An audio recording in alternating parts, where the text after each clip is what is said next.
What's going on, guys? Hope you're having a great day today, and today we are back to talk about some more Mobile Suit Gundam, The Witch from Mercury. This is episode number 21, titled What We Can Do Now. Before I get to my thoughts, I want to hear from you guys, so head on down to the comment section below and let me know what you thought of this episode if you've seen it, and while you're there, I'd really appreciate if you could leave a like on this video and subscribe if you're a fan of anime and Japanese gaming content and want to see plenty more Gundam videos in the future. In the aftermath of the attack on the school, Soletta and Earthhouse do their best to help out, providing blankets and food to those who need it. With Miorin's automatic win in the presidency, she now has to take charge of the Benerit Group and figure out a plan moving forward, whilst dealing with the trauma of what happened on Earth. The Space Assembly League announced their forcible intervention into the group, and Sirius tells Miorin to minimise the damage by pinning all the blame on Grassley, but she refuses to do so. Soletta is visited by Guston and Belmeria, who ask her to reason with her mum about Quiet Zero. She tells them that it won't work, explaining how she isn't really Prospera's daughter. Guston suggests an alternative. The League have kept a Gundam confiscated from the Vanadis incident, nicknamed a monster due to its lack of filters to prevent feedback from the data storm. Pinpointing the location of Quiet Zero, the League send a full fleet to take the weapon, and in response, Prospera and Eric obliterate this entire fleet. After hearing of this, Soletta agrees to pilot the Gundam, with Earthhouse deciding to join her. Alan also appears, stating that he will help as long as he's granted his freedom afterwards. The episode ends with Lauda stood in front of the schwarzette, blaming Miorin for everything that's transpired. It was certainly going to be very difficult to top episode 20, and this episode doesn't try to do that. It takes a step back for a minute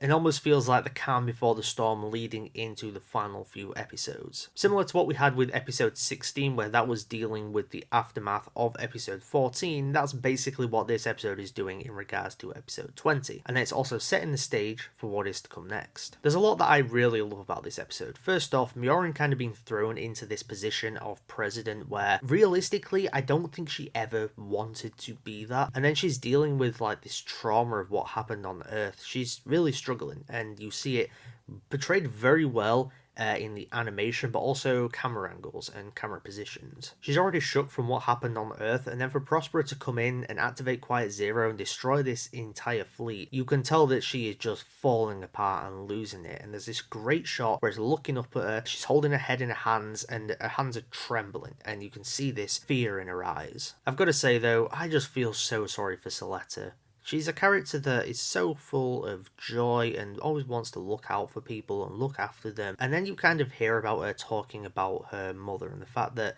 basically her mother doesn't really care about her and kind of used her as this key to get to a point where she could save Eri, who is of course her real daughter. And through Soletta telling all of this, she's still smiling. There's still this sense of bittersweetness and I guess happiness to her. She's kind of accepted her place. I know there are some good things to come out of this whole situation where she was able to go to school, she was able to meet these people and make friends, but you still can't help but feel sorry for someone who dearly loves their mother when their mother really doesn't love her back. This episode also shows us the true potential of Quiet Zero in this sequence where this entire fleet is taken over, hacked if you will, by the data storm, and then they're just obliterated. Unmanned mobile suits that are flying around just destroy everything. As of recording this review, I have watched the episode twice, and it didn't really kind of come to mind the first time I watched it, but watching it back the second time, I got these like heavy vibes of the original Star Wars film and the first test of the Death Star. Destroys an entire planet, and you immediately realize this is a powerful weapon that people should fear.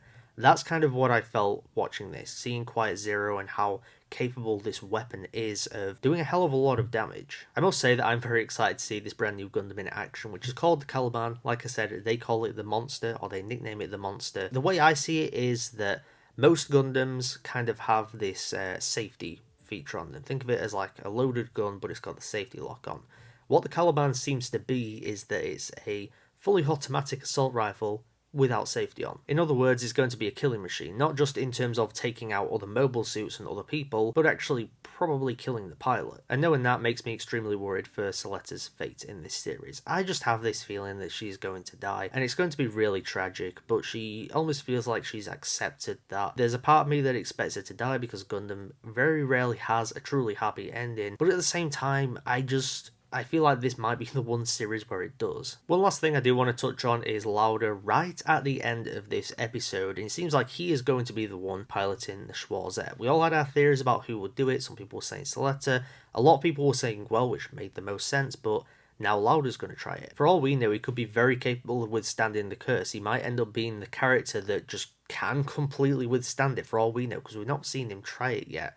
But at the same time, there's also a very good chance that he could get in that Gundam and just die instantly. Throughout this whole series though, Lauda's basically been like a side supporting character. He's not really had much to do himself, but now being aware of course, what happened to his father, really, it seems like he's blaming Mjorin for that, and then of course with Petra not being dead as such, we don't know whether she's alive or dead at the moment, but she's the very least hospitalized. He's also blaming Mjorin for that. There's all this anger and rage inside him that's going to come out, and I am very excited to see exactly what happens because of that. Overall, whilst this episode didn't have the same excitement or intensity as the previous episode, it does a great job at dealing with the aftermath of that while setting up what is to come in these last few episodes, and kind of showing what our characters are going through, setting up what is to come next for our characters, and ultimately just promising something very exciting for the end of this series. Before I do get out of here though, I'd really appreciate if you could leave a like on this video. Also subscribe if you're a fan of anime and Japanese gaming content. If you want to see plenty more Witch from Mercury coverage in the future, I'm catching up on the episodes. I know that as of recording this, episode 23, the second to last episode, is out, so I do have 2 episodes to talk about now prior to the final episode coming out, and I promised you guys I will get caught up talking about these episodes before then, and then we'll talk about the finale, because I just get the feeling that it's going to be very, very good. Above all else though, I want to hear from you guys, so head on down to the comment section below and let me know what you thought of this episode, if you've seen it, what was your favourite moment in the episode, and which Gundam are you most excited to see in action, the Calibarn or the Schwarzette? As always, thank you so much for tuning into mchat today, and I'll see you all in the next video.